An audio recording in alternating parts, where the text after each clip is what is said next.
That's what we're talking about today. We're talking about the call to compassion.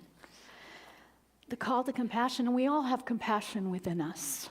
We all have that. We're all called to it. We all do it. We all incorporate it into our daily lives.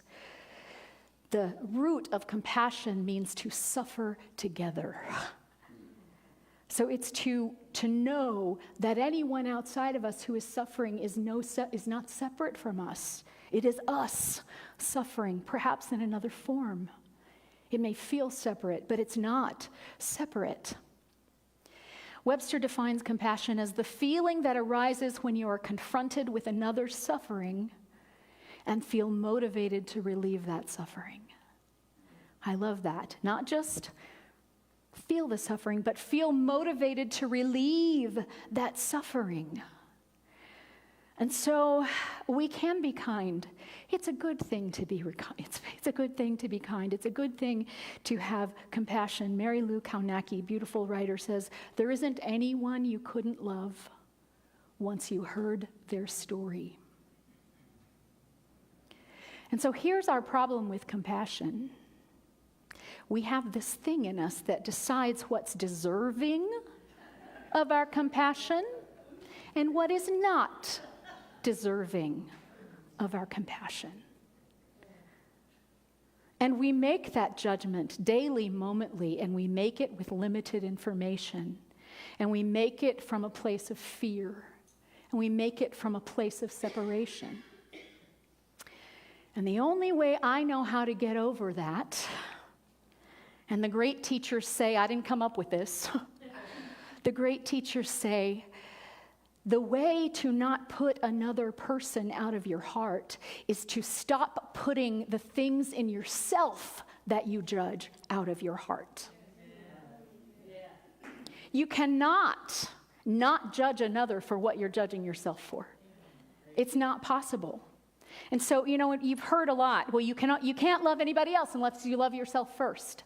And I would say that's not exactly true, but I would say to the degree that you can love yourself, that's the degree to which you can love others.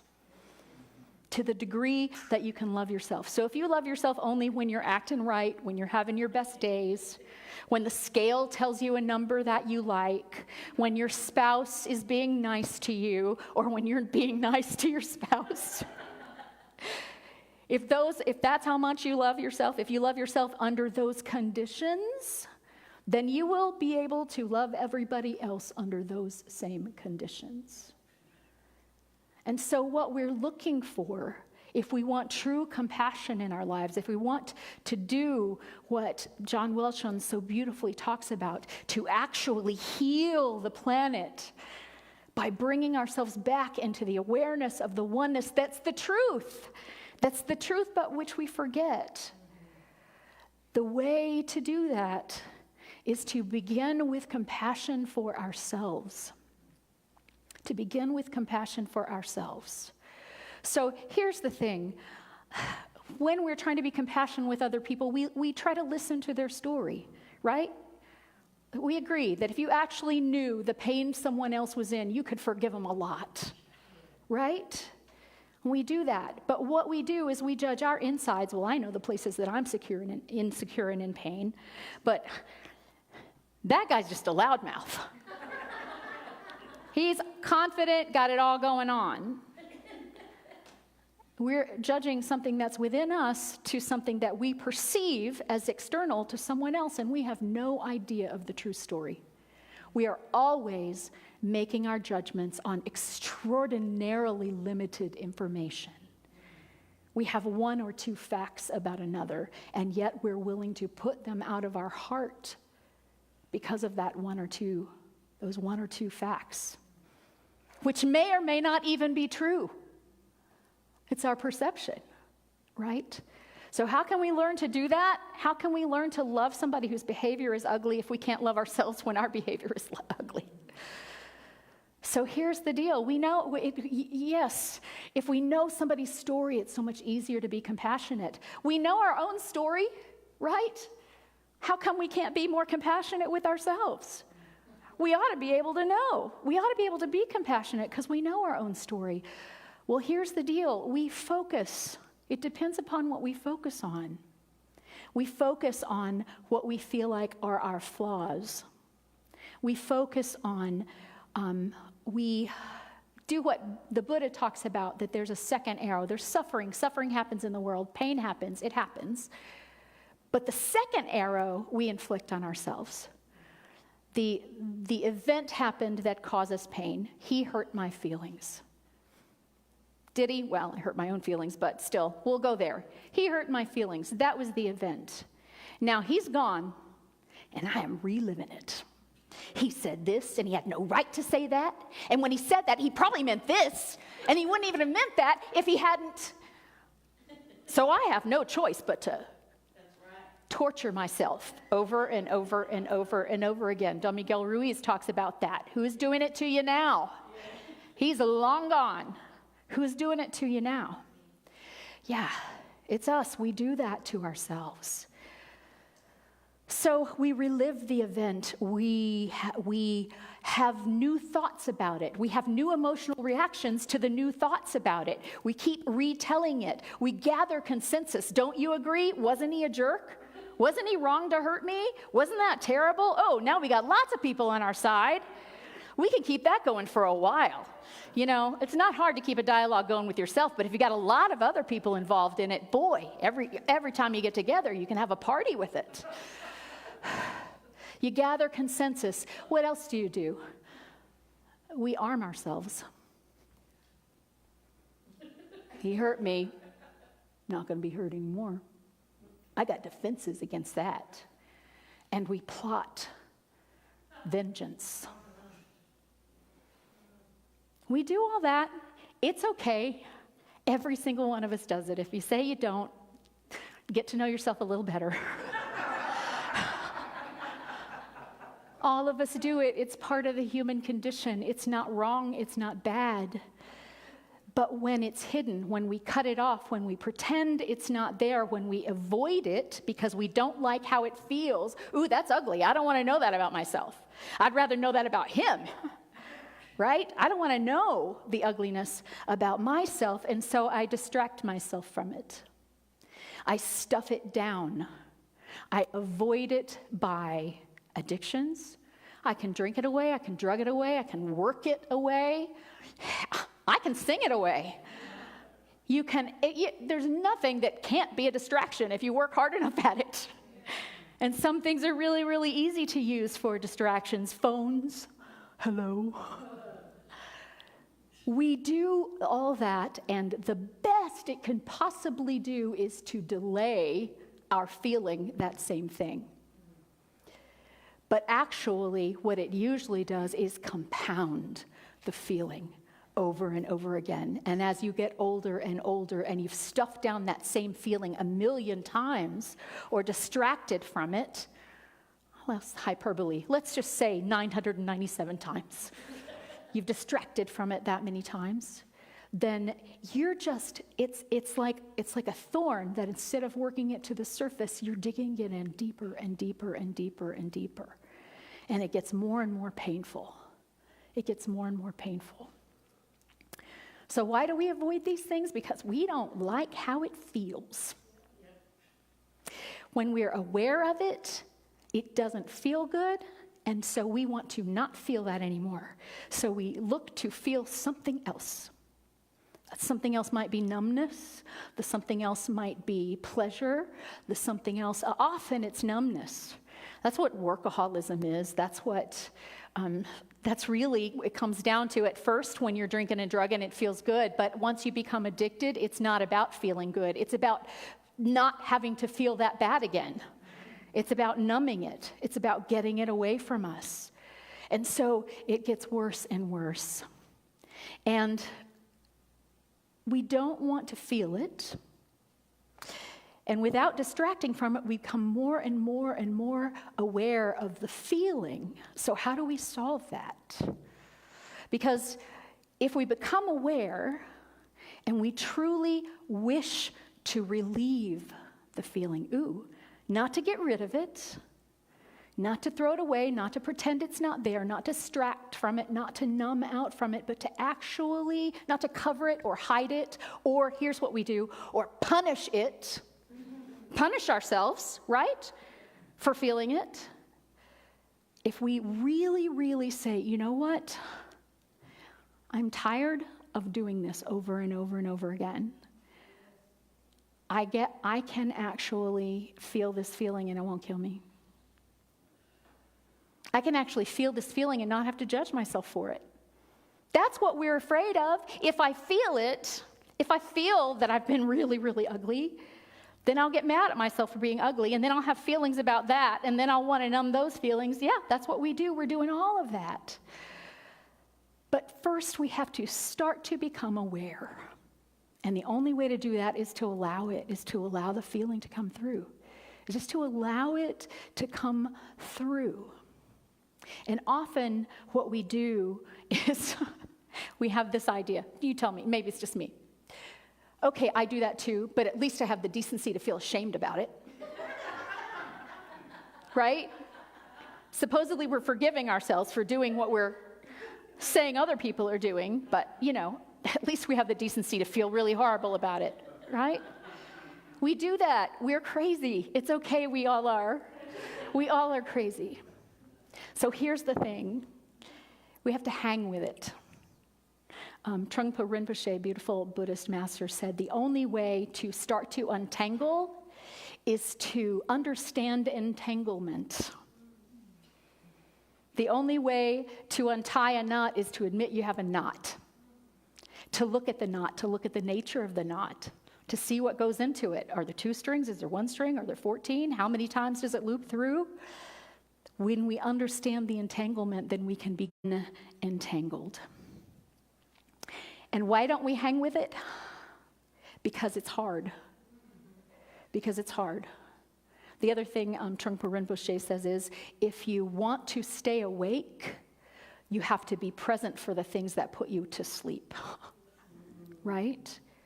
You have to notice what it is that makes you want to avoid, want to run, want to go back to sleep. And when you notice them, you can wake up. But it hurts. It hurts. It hurts to feel those things. So here's a way of feeling those things. And it's called unconditional friendliness with yourself. Make friends with it. You can have compassion for that part of yourself that you've been putting off, right? You think of it as separate from you, but it's not. And that's a little more easy to understand than the fact that you think he's separate from you and he's really not. Or she's separate from you and she's really not. But certainly, Melinda's not separate from Melinda. And yet, Melinda wants to push off those parts of Melinda that feel uncomfortable. So I have to be willing to feel it. But if I can approach it from an attitude of gentleness. And y'all, I'm telling you, this works. It used to be, I didn't know any other way than to be hard on myself. I thought I was right to be harder on myself than anybody else was on me. I thought I was protecting myself that way. Well, I'll head them off at the pass. I've already punished myself, so they're not going to have to punish me. I've already told myself what a rotten nothing I am, so if they do that to me, I'll be like, yeah, I thought of that first. Right? What a great defense that is. Right? So we have to allow ourselves to feel it, but if we can give it some gentleness, some kindness. Now, how many of you in here have somebody in your life that you would call a best friend that you've had for a long time? Or a really, really good friend that you've had for a long time? Have you never had a fight? Have you never had a judgment about that person that they weren't doing it right? But did your unconditional love for them make you go, who cares? It's my friend. Were you able to show up and be kind to that friend? Anybody who's ever been a parent knows that children can be little jerks. Starts around the age of 2 unless you're precocious. Like somebody I won't name who might be in the sanctuary, who was verbal at age 1, telling me, nuh-uh. And that's just the beginning. Then they're teenagers one day. And yet, it's a very rare human that rejects their children completely because the children are doing what children do. I'm not saying it doesn't happen. I know it's in small and large ways it's probably happened to some of us. But overall, most of us are willing to stick with our children until they're less jerky than they used to be. And maybe you stick with it long enough so that you get this person in your life that you can't imagine not having as a friend because they're so wonderful. Since I said all the other stuff about her, I'll say that about her too. And I see all of her flaws and, well, maybe not all of them, but I see a lot of them. And I don't care because I love her. I can approach her with unconditional friendship, just as I can approach my best friend with unconditional friendship, whether or not I agree with choices that she's making. So can I do that for myself? Can I approach myself with unconditional friendship? Yeah, I don't like what you're doing, Melinda. There you go again. But I'm not going to make, you already feel bad, I'm not going to make you feel worse by piling on more guilt about it, by piling on shame, by doing self-punishment. And I'm not going to abandon you by running away from you when you feel this way. That's unconditional friendliness with yourself. And I believe in the end that's the only way that you can begin to have unconditional friendship with the rest of the world. And that's what we all have compassion that's based upon conditions that we've decided. But if we want unconditional compassion, this is what it takes. So here is an exercise that I got from Hima Chodron. There are many that are similar, but this is just an acronym that I'm using right now. And it's FEAR, F-E-A-R. So when you have that feeling that makes you suddenly realize you have a drink in your hand, or you're standing in front of the refrigerator, or you're scrolling through your phone and you don't even know how it happened, you probably had a feeling that you didn't want to have. That's why you're doing this other thing. If you catch yourself having that feeling, take a moment to feel it, to find it in your body. Ooh, we hold our feelings in our bodies. So find it in your body. Where is it? Oh, it's in the pit of my stomach. It's my heart racing. It's my throat closing, right? Whatever it is, find it in your body. And then give yourself, your body, that same compassion that you would give to a sick friend. Find it, and then embrace it. That is, give your love to it. You don't have to go, yay, I'm glad I'm feeling that way. But you get to say, oh, I'm sorry you're feeling this way, and I'm going to hug you while you feel this way. Can you hug yourself? You actually can. Embrace it, which won't stop you from feeling it. It won't stop you from feeling it. And then allow the thoughts to come up, because if you feel it, if you actually allow yourself to feel it this time, then you're going to have thoughts about it. And those thoughts can cause more feelings, and on and on and on. Allow the thoughts as much as you can. That's A, allow. Find it in your body.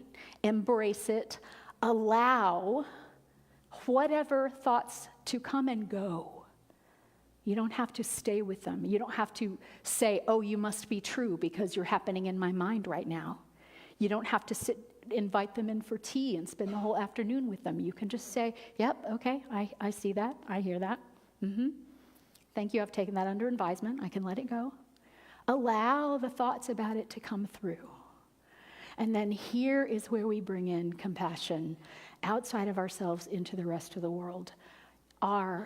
Remember that every other human being has had this feeling, and that there are millions, maybe billions of human beings right now having the exact same feeling that feels intolerable to you, but that you have decided to show up for with unconditional friendliness, and that you are allowing to pass through, that you are giving yourself the love to not run away from. have in your mind that you can give that same unconditional friendliness to everyone else who is having that feeling. You are not alone. We are in this together. And that is beginning to open up the one little one to the big one. The compassion for everybody, for others. To know self is to know others. Remember, I gave you a lot of quotes about that last week. To know yourself is to know others because we are one. Because, okay, the world will say, we're not that different. That is absolutely true. What we say in here is we're not different because we're not other. We're the same. We are that. And so when we can open up that small s self into the large S self, if I can allow this for little Melinda to just allow this feeling and to know it won't kill me and to give it some love, to embrace it, to allow whatever it is to pass through, and then remember that's healing me. It is. And then as I remember everyone else who is having that feeling, I begin to heal them as well. Because we are one. And when we're truly aware of our own suffering, then we are more in touch with the reality of others' suffering. We are in truer empathy with them. And then what can we do? Here's a beautiful story about the Dalai Lama I love to share. He tells a story of he was in this huge city somewhere in India, and he was like at a stadium. He was about to give a speech, and he suddenly was overcome with this horrible physical pain in his stomach. And the nearest hospital was like 2.5 hours away, so they brought him to the car, and they drove him through the Indian countryside for 2.5 hours to the nearest hospital. And he was in he said, pain like he'd never felt before in his life. It was hard for him to concentrate on anything but the pain. But because he had been practicing unconditional friendliness with himself for his lifetime, he began to look out the window and notice the other people who were in pain. To notice the mother on the side of the road begging for food for her children. To notice those who were unclothed. To notice those who were dirty. To notice those who were sick on the way. And here's what I thought I was going to read when I was reading the book. I thought I was going to read, and then I told him, stop the car so I can help these people. And that's not what he said. He said, I had compassion for them. I was with them in heart. I was with them in mind. I brought them into the circle of oneness. I allowed myself to feel their pain. And it took me off of focusing on mine. Now, I'm not saying don't do what you can to help others, but compassion is about being motivated. I love that. Motivated, where is that?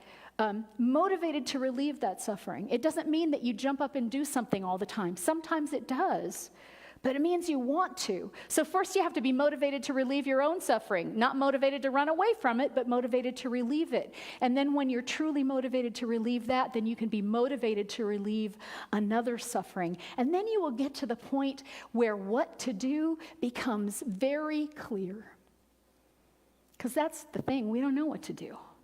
I love that the song, it says, what can we do when there's nothing we can do? Well, we can be kind. And kindness starts here. And then it can go out. And then if there's something to do, we will know what to do. That's why it is my daily prayer right now when I am just daily, my momently prayer right now when I'm so aware of so much pain in the world. It's to say, what is mine to do? Okay? I'm trying not to run away from it. I'm trying to show up for it. It hurts. I'm trying to give myself some love and then give love to all the other people who I know are feeling it. And the ones who we perceive are perpetrating it, to not leave them outside of my circle of embrace, which is harder until I realize, oh yeah, I do that too. I other people. I just othered them.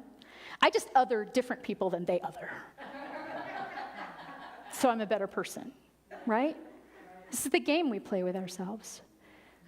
And then I say, what is mine to do? What is mine to do? What is mine to do? And until I've done my inner work, I may not have the capacity to do much outer work. And even if I do outer work, maybe I'm not doing it very successfully or very long term until I've done my inner work, just like Martin Luther King said in the sermon we had a few weeks ago, that you identify that there's a problem and then you go within and make sure that whatever you do is coming from nonviolence, from peace, from love, from a motivation of compassion rather than a motivation of anger or vengeance. And then that's when long-lasting stuff happens. That's when you can have an action without an equal and opposite reaction. Because you've transcended something. So, here's a practice for others. And it's called the loving kindness prayer or the metta prayer. There are many, many different versions of it. I'm going to share a version of it with you now. When you become aware that someone is ticking you off or hurting you or hurting someone you love or potentially hurting someone you love or just pushing all your buttons, give your attention to that person. Instead of running away, instead of gathering consensus, give your attention and say, just like me, this person is seeking some happiness for his or her life. Just like me, this person is trying to avoid suffering in his or her life. Just like me, this person has known sadness, loneliness, and despair. Just like me, this person is seeking to fulfill their needs. I don't have to use my judgment about whether they're going at it in the wrong or the right way. I know I try to fill my needs in the wrong way sometimes, in ways that are not helpful, and that causes me more pain. So why wouldn't I have more compassion for that? Just like me, this person is seeking to fulfill his or her needs. Just like me, this person is learning about life. I love that. That's actually a compassionate exercise that one of my professors from seminary gave to us. Just like me, just like me. And then the loving kindness prayer is this. May I be happy. May I be healthy. May I be safe. May I be at peace. May I be filled with loving kindness. May I be peaceful and at ease with myself and others. May I learn to look at myself with the eyes of understanding love. May I nourish and recognize the seeds of joy and happiness in myself. And then I can turn it out to the whole world. May all beings be happy, healthy, and whole. May all beings be filled with loving kindness and peace. May they be safe and protected and free from inner and outer harm. May all beings be happy. May all beings be safe. May all beings find peace. And then it's a lot easier to love everybody than it is to love just one person that's really making you mad, right? So, yes, I want everybody to be happy, and then narrow it down. May this person, with whom I am feeling at enmity in my heart, may they be happy, may they be healthy, may they be safe, may they be at peace. May they be free from anger, afflictions, fear, and anxiety.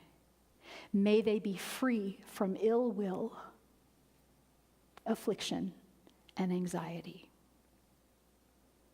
Because what relieves suffering? Cultivating peace. Cultivating peace. So, what is truly helpful? What is kind? What will bring you to peace? Not to distraction, not to numbness, which is not the same thing as peace. But from a place of peace, of friendliness toward yourself, then you can have a place of peace and friendliness toward others. And then you will be able to follow your intuition as to what is yours to do. And you will do it because that's who you are. Thank you.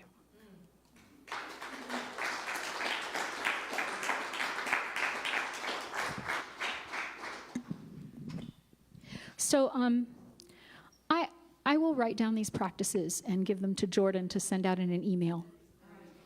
And if you're not on the email list, if you've gotten a newsletter, if you get newsletters, you're on the email list. If you've not gotten a newsletter, then you need to get on the email list. Let Jordan or me know today, and we'll make sure that you get on it. But I'll send that out, because these are practices that you can use every day. Sometimes many, many, many times a day. So let's just breathe in for a moment, and let's go back to this practice for our own unconditional friendliness toward our little selves.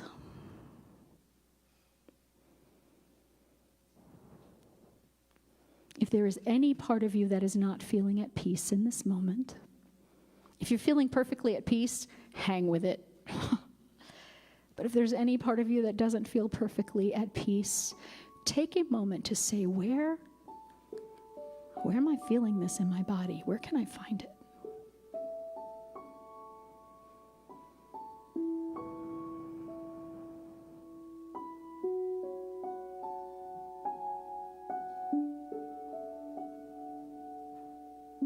And if you have an idea of where that is, instead of running away from it, embrace it. Say, oh honey, you too are welcome. You are a part of me, and you are welcome here.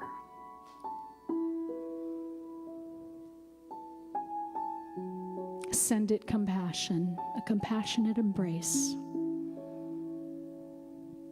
Hey, I love you anyway.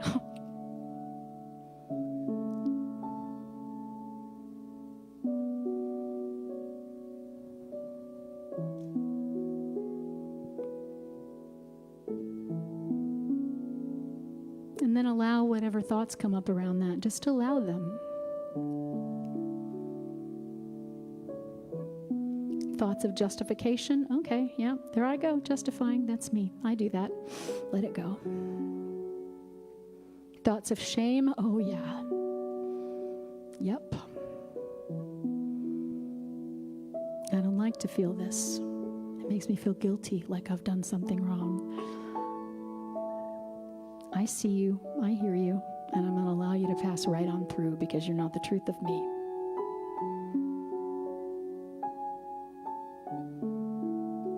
Whatever the thought is, just allow it. Imagine yourself saying hello and goodbye. Aloha.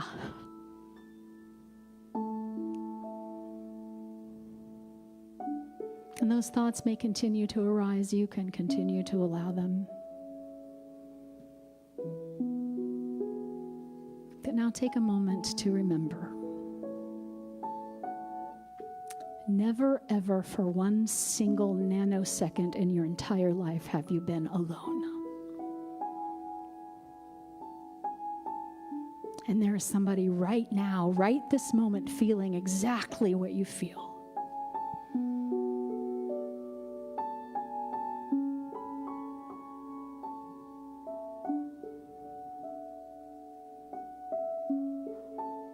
Embrace them.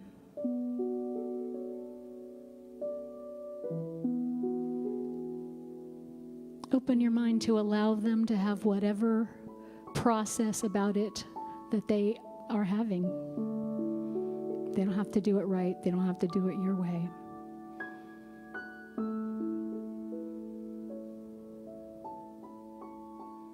Pain is not illegitimized because self-inflicted.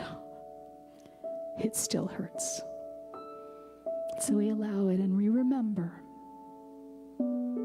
Just as there are people all around the world who are feeling the same thing, there are people, have been people, will be people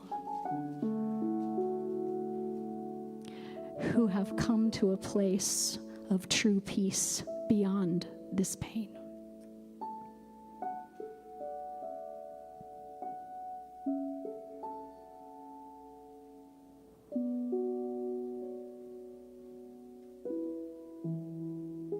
And peace is ultimately your birthright.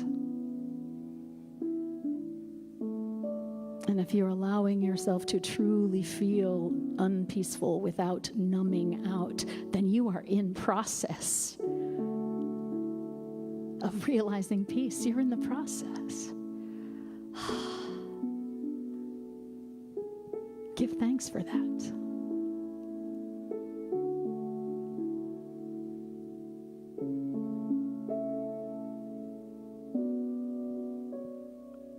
And finally, just wish. Wish for yourself and everyone in the world to be free from suffering, to be at peace, to be safe, to be free from anger and affliction, to know their preciousness, to feel and be the love of the one.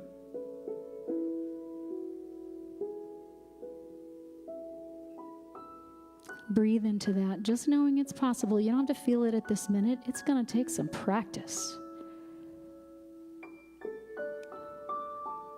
And practice makes progress. And so we say thank you for the opportunity to practice.